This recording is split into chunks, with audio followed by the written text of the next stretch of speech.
Hello everyone, आप सभी का स्वागत है यूपीएससी एक्सप्रेस में।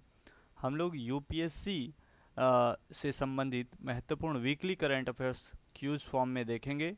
अगस्त 6 से 12 अगस्त के बीच जो महत्वपूर्ण घटनाक्रम हुई है उससे संबंधित, जो यूपीएससी सीएसई प्रिपरेशन में काफ़ी हेल्पफुल होगी और तमाम परीक्षाओं में। तो आइए स्टार्ट करते हैं। पहला क्वेश्चन आप सभी यहाँ पर स्क्रीन पे देख पा रहे होंगे। क्वेश्चन पूछा जा रहा है मऊ आइलैंड से संबंधित। तो बताना है Maui island and the town of Lahaina जो काफ़ी चर्चा में बना हुआ था, ये किससे संबंधित है? Rising of sea level, wild fire से, फ्लड से या टाइफून से? तो इसका राइट आंसर क्या हो जाएगा दोस्तों? जी हाँ, ऑप्शन बी, वाइल्ड फायर से संबंधित है। आइए देखते हैं कहाँ पर है ये। यहाँ पर आप सभी देखेंगे, सबसे पहले मैप के थ्रू देख लेते हैं कहाँ पर है।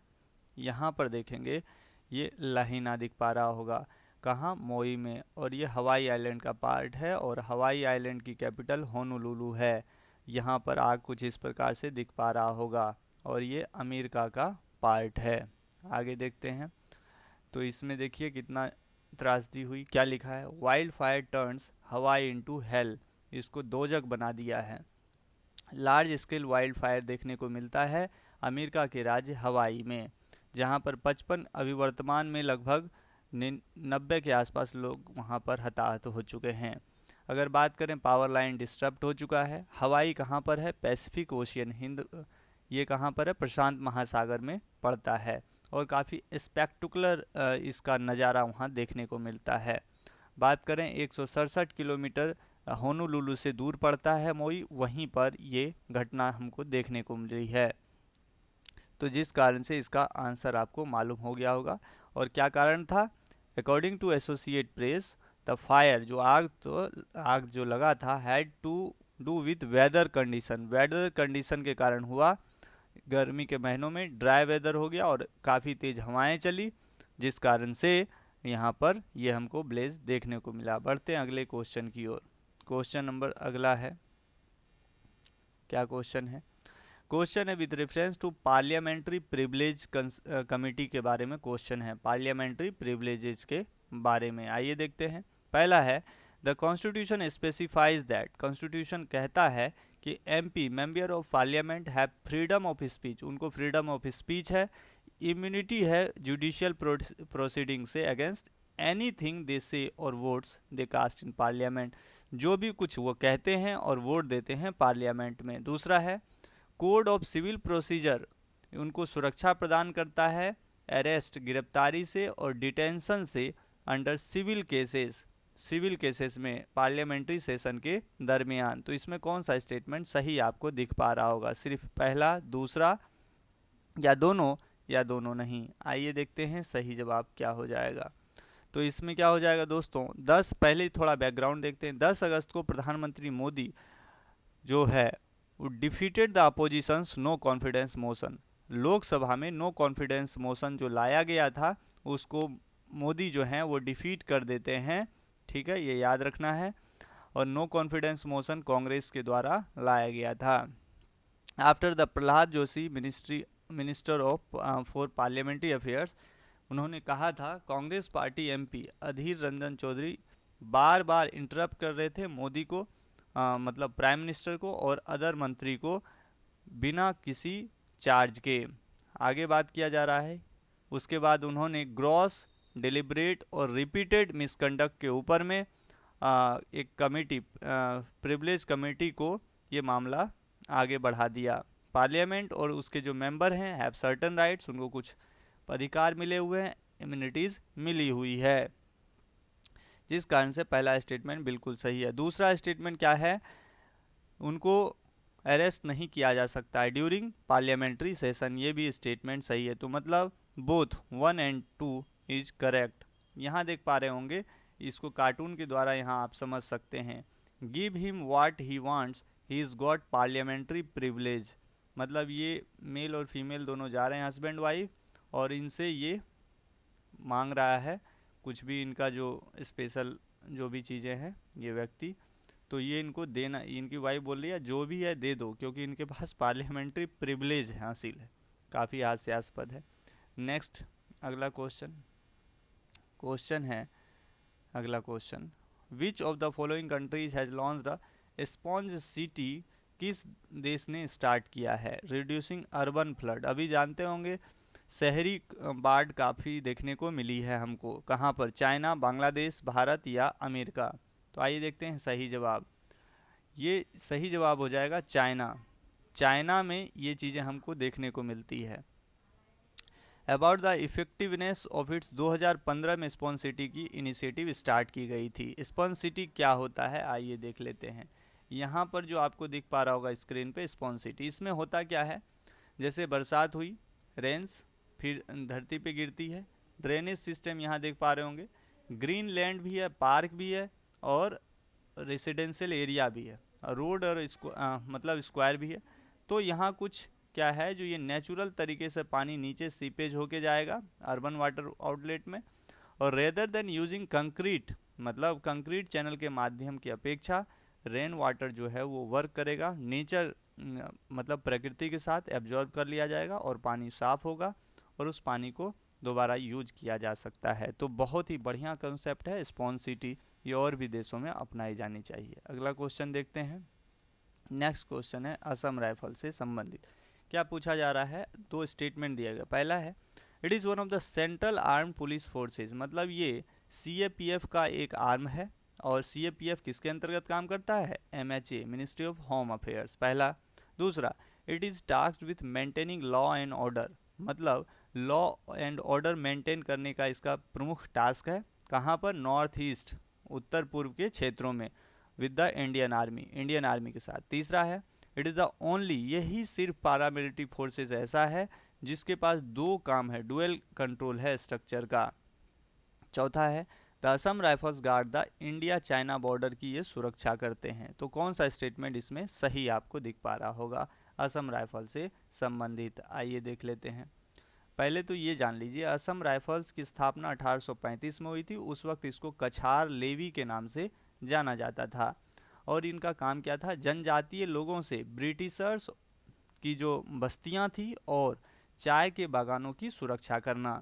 लेटर 1971 में, जी हाँ इसी वर्ष बांग्लादेश आज़ाद हुआ था, इसी वर्ष इसका नाम चेंज करके असम राइफल्स कर दिया गया था और इसका हेडक्वार्टर शिलोंग मेघालय में पड़ता है। रिसेंटली अगर बात की जाए मणिपुर हिंसा के संदर्भ में, असम राइफल्स वाज एम्ब्रॉयड, मतलब यहाँ काफ़ी चर्चा में रहा था क्योंकि वहाँ पर पुलिस और असम राइफल्स के बीच में कहासुनी हो गई थी, कुकी जो कि डोमिनेटेड एरिया में ये पोस्टेड थे।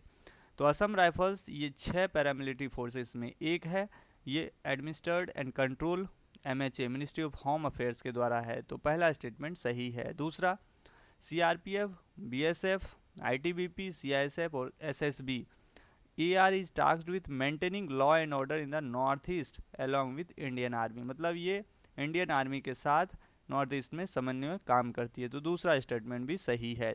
तीसरा, इट गार्ड्स, ये बांग्लादेश चाइना नहीं, इंडियो म्यांमार बॉर्डर की देखरेख करती है, जिस कारण से चौथा स्टेटमेंट गलत है। अगला है it is the only paramilitary force with a dual, इनके पास दो काम है, पहला एडमिनिस्ट्रेटिव कंट्रोल करना है फोर्स का MHA के साथ, और अगला आर्मी के साथ ऑपरेशनल कंट्रोल करता है जो मिनिस्ट्री ऑफ डिफेंस के अंतर्गत आता है।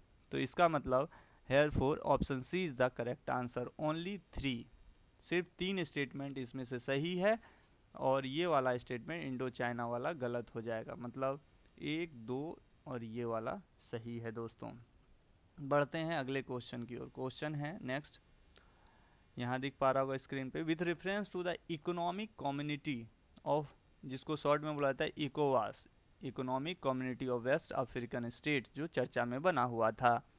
इसमें 3 स्टेटमेंट दिया। पहला, it is the regional group that was established in 1975 में बना था, किसके द्वारा, लागोस ट्रीटी के द्वारा। दूसरा है इसका काम है मल्टीपल करेंसी सिस्टम को बूस्ट करना। तीसरा, द करेंटी, जो भी कंट्री जिसका पार्ट है इकोवास का, उसका काम है गवर्न इन अकॉर्डेंस, किस अनुसार से वो गवर्न होगा, प्रिंसिपल्स ऑफ डेमोक्रेसी, लोकतांत्रिक रूप से, रूल ऑफ लॉ अपने यहाँ जानते होंगे ब्रिटेन से लिया गया है, एंड गुड गवर्नेंस, इनके द्वारा शासित होने चाहिए ये राज्य।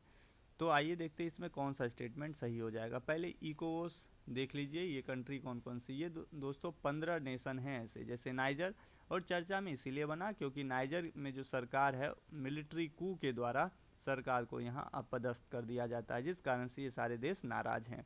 इसमें नाइजर है, माली है, नाइजीरिया है, बुर्किना फासो है, घाना है, ये टोगो है, देख पा रहे होंगे, यहाँ लाइबेरिया है, सायरा लियोन, गिनी, गिना बिसी, गम्बिया, सेनेगल के वर्ड, ये 15 देश लगभग इसके मेंबर माने जाते हैं वेस्ट अफ्रीकन कंट्रीज़ के। आगे देखते हैं इससे संबंधित इन कू, अभी रिसेंटली कू हुआ था जिसमें वेस्ट अफ्रीकन नेशन में नाइजर में जनरल आब्दोर होमिन तिचई जो हेड ऑफ स्टेट हैं प्रेसिडेंट मोहम्मद बोगोज को, उनको हटा दिया। और ये जो इकोवास है वो इसकी निंदा कर रहा है, जो 1975 में लागोस ट्रीटी के द्वारा बना था। इट इज़ नोन एज सीडिको, इसको फ्रेंच भाषा में कहा जाता है। इसमें 15 मेंबर हैं, मैंने जैसा अभी मैप में दिखाया। इकोवास का सिंगल लार्ज एम है सिंगल कॉमन करेंसी होनी चाहिए, और एक single large trading block, industry, transport, telecommunication, energy, financial issues and social and cultural matters को देखने के लिए बना है, जिस कारण से दूसरा स्टेटमेंट सही नहीं है। इकोवास mean to be region govern in accordance with principles of democracy, rule of law, इसको देखते हुए ये बना है। तो तीसरा बिल्कुल सही है, तो इसमें हो जाएगा बी, मतलब ओनली सिर्फ 2 स्टेटमेंट इसमें सही हो जाएंगे दोस्तों। ठीक है, बढ़ते हैं अगले क्वेश्चन की ओर। क्वेश्चन है कचादीवो आइलैंड से संबंधित। क्या पूछा जा रहा है? कचादीवो आइलैंड जो सुर्खियों में हाल के दिनों में बना हुआ था, ये कहाँ पड़ता है? यमन और जिबूती के बीच में, केरला और लक्षद्वीप, तमिलनाडु और श्रीलंका, अंडमान और निकोबार के बीच में। आइए देख लेते हैं मैप में कहाँ है। यहाँ दिख पा रहा होगा कचादीवो आइलैंड, ये दोस्तों श्रीलंका और भारत के मध्य में पड़ता है। एक तरफ गल्फ ऑफ मन्नार है, यहाँ पाक बे है, पाक की खाड़ी। ठीक है, याद होना चाहिए। यहाँ मन्नार आइलैंड भी दिख पा रहा होगा, और ये श्रीलंका का जाफना रीजन है, यहाँ पर अपना रामेश्वरम है। तो आइए देखते हैं क्यों चर्चा में बना हुआ है। प्राइम मिनिस्टर नरेंद्र मोदी ने अपने भाषण में क्या कहा था जब ये नो कॉन्फिडेंस का डिबेट चल रहा था? वहाँ पर कचादीवो का जिक्र उन्होंने किया। कचादीवो 285 एकड़ में अनइनहेबिटेड स्पेक है, मतलब यहाँ लोग नहीं रहते हैं, जो पाक स्टेट में स्थित है, भारत और श्रीलंका के दरमियान, और लगभग 1.6 किलोमीटर लंबा है, स्लाइटली ओवर 300 मीटर चौड़ा है। It is north east of Rameswaram, जैसा मैप में हमने दिखा दिया था। तो इसका आंसर भी आपको मिल गया होगा। बढ़ते हैं अगले क्वेश्चन की ओर। अगला क्वेश्चन है कंसीडर, कुछ स्टेटमेंट दिया जा रहा है। पहला है all proceedings in the supreme court, जो सुप्रीम कोर्ट में प्रोसीडिंग्स होती है, और एवरी हाई कोर्ट, प्रत्येक हाई कोर्ट में, shall be in the English language, सिर्फ इंग्लिश लैंग्वेज में होती है। दूसरा है हिंदी का जो यूज है और एनी अदर दूसरा भाषा का use for any official purpose of the state in proceedings in the high court does not require any authorisation by the governor, governor की कोई अनुमति नहीं जरूरी है। कौन सा स्टेटमेंट सही है? तो आइए देखते हैं हाई कोर्ट या सुप्रीम कोर्ट से संबंधित। तो आइए इससे संबंधित क्या बात है। सुप्रीम कोर्ट ने ऐसा माना है, ऑब्जर्व किया है, देयर आर एटलीस्ट 22 ऑफिशियल हमारी भाषा है। संविधान के कौन सा शेड्यूल आपको बताना है? शेड्यूल नंबर 8 भाषाओं के बारे में चर्चा करता है। टोटल 12 शेड्यूल हैं। इन द कंट्री, हिंदी जो है द नेशनल लैंग्वेज है। क्लॉज 1 बात करता है अनुच्छेद 343 का, that official language of the union shall be Hindi, Hindi होगा देवनागरी स्क्रिप्ट में। The form of numerals to be use for the official purpose of the union shall be international form of Indian numerals. 351 अनुच्छेद कहता है directive for development of the Hindi language को बढ़ाने की बात करता है। 348 बात करता है language to be use in the supreme court and the high court and for acts bills, उसमें यूज किया जा सकता है। Hence statement 1 is correct. दूसरा है 348 के द्वारा the use of Hindi language, Hindi भाषा का यूज और किसी अन्य भाषा का यूज राज्य में के प्रोसीडिंग्स में किया जा सकता है after authorisation by the governor, governor के आदेश के बाद, with the provision consent of the president. Hence दूसरा स्टेटमेंट गलत है, मतलब राष्ट्रपति की अनुमति जरूरी है। तो option is the correct answer. सिर्फ एक स्टेटमेंट सही हो जाएगा, पहला वाला। बढ़ते हैं अगले क्वेश्चन की ओर। क्वेश्चन है आखिरी, बहुत इंपॉर्टेंट। यहाँ स्टेटमेंट दिया जा रहा है त्रिपुरा, मिजोरम, असम, नागालैंड। बताना है इसमें से एवर द स्टेट्स कौन सा मणिपुर राज्य के साथ सीमा साझा करता है, कितने राज्य। आइए देख लेते हैं मणिपुर। पहले तो यहाँ दिख पा रहा होगा नॉर्थ ईस्टर्न, यहाँ पर ये नदी दिख पा रही होगी, ये नदी को कहा जाता है ब्रह्मपुत्रा। ठीक है, यहाँ पर है मणिपुर जो काफ़ी चर्चा में बना हुआ है। मणिपुर के साथ पहला राज्य यहाँ देखेंगे नागालैंड है, दूसरा राज्य यहाँ पर असम दिख पा रहा होगा, तीसरा यहाँ पर मिजोरम दिखेगा, और ये यहाँ पर म्यांमार के साथ अपनी बॉर्डर शेयर करता है। मणिपुर की कैपिटल इम्फाल है। यहाँ पर देख लेते हैं, यहाँ पर जो विवाद हुआ मेती और कुकी के बीच, और यहाँ पर जो एमएलएज हैं वो भी यहाँ पर कहीं ना कहीं अपनी बात प्रधानमंत्री तक पहुँचा रहे हैं। 40 लेजिस्लेचर मोस्ट ऑफ देम जिसमें से मेती हैं, उन्होंने रिमूव करने की बात की है कंट्रीज़ के ओल्डेस्ट पैरामिलिट्री फोर्सेज जिसका नाम है AR असम राइफल, जिसके बारे में पिछले क्वेश्चन में हमने चर्चा की। और 10 कुकी एमएलए ने मोदी से बात कहा है नॉट टू डू सो, ऐसा नहीं करें। तो कहीं ना कहीं विरोधाभास की स्थिति देखने को मिलती है। और मणिपुर राज्य की स्थिति भी आपको मालूम हो गई, कहाँ पड़ता है, नागालैंड, असम और मिजोरम के पास। तो दोस्तों ऐसे इंपॉर्टेंट क्वेश्चंस के लिए आप चैनल पे आते रहें, और भी कमेंट में आप बता सकते हैं किन विषयों पे लेक्चर्स लेके आया जाए। धन्यवाद दोस्तों, जय हिंद।